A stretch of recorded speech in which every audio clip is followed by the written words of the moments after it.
What happens when the smartest man in the room is catastrophically wrong? When your genius, your absolute certainty, leads you to ruin. For Ray Dalio, that moment of public humiliation wasn't the end. It was the beginning of everything. He had to lose it all to build a machine that could see the future. The world is on the brink of a debt crisis, and Ray Dalio, a brilliant, cocky trader who started his investment firm, Bridgewater Associates, out of his 2-bedroom apartment, is certain he knows what comes next. He tells Congress, he tells his clients, he tells anyone who will listen. The economy is headed for a depression. He bets everything on this conviction. His logic is flawless. His data is impeccable, and he is dead wrong. The market doesn't crash, it explodes, upwards, and Dalio's bets are vaporized. Bridgewater is wiped out.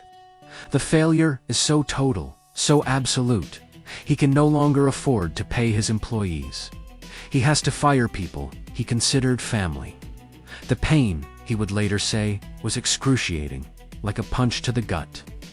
He was so broke, he had to borrow $4,000 from his father just to pay his family's bills. He had hit rock bottom. His ego was shattered.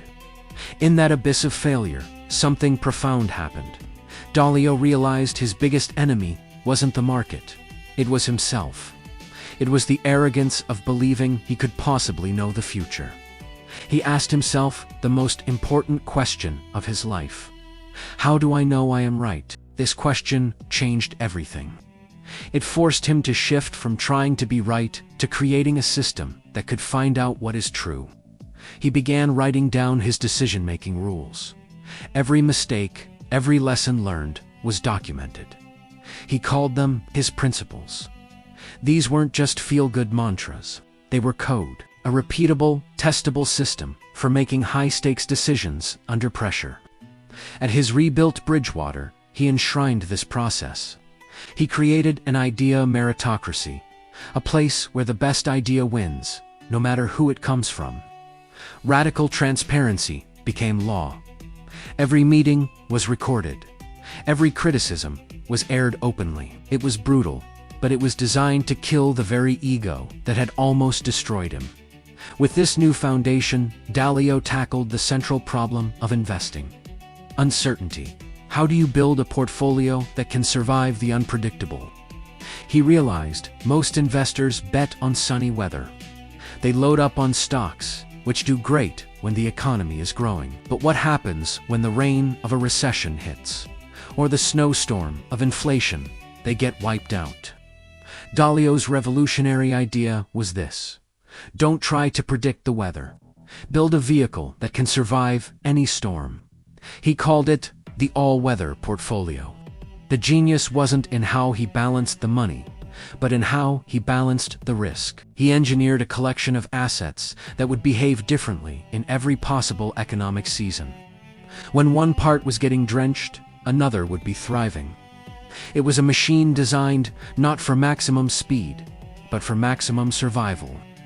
Having built a machine to navigate the markets, Dalio zoomed out. He wanted to understand the entire system that drove them. He wanted to understand the economic machine itself.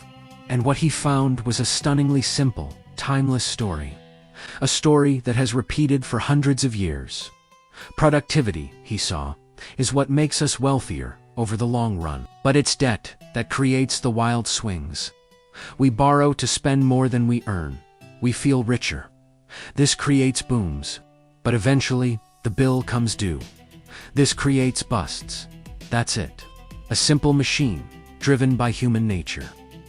In 2008, while the rest of the world was staring into the abyss of financial collapse, Dalio and Bridgewater were calm. They saw not chaos, but the machine doing exactly what it was designed to do.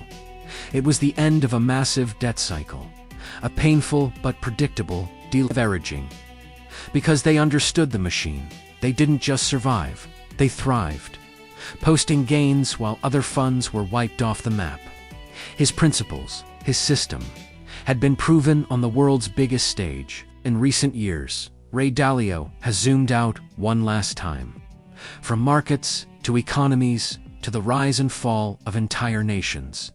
He applied his principles-based approach to history itself. He studied the last 500 years and saw the same machine, the same debt cycle, playing out on a grand scale. He saw a repeating pattern.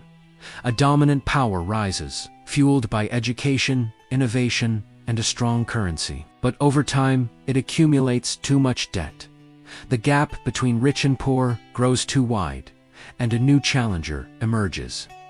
Today, he sees this great cycle turning again, with the United States facing challenges from within and a rising China from without. He's no longer just an investor. He's become a modern oracle, using his system not to predict the price of a stock, but to diagnose the health of the world order. From the ashes of a devastating failure, Ray Dalio built an empire. But the empire isn't Bridgewater. It's the set of timeless principles he discovered along the way. His journey teaches us a profound lesson. His greatest asset isn't his fortune. It's the system he built from his deepest failure. A system for seeing the world as it is, not as we wish it to be. For replacing ego with truth. The question he leaves for all of us is not how to get rich, but how to be radically truthful with ourselves.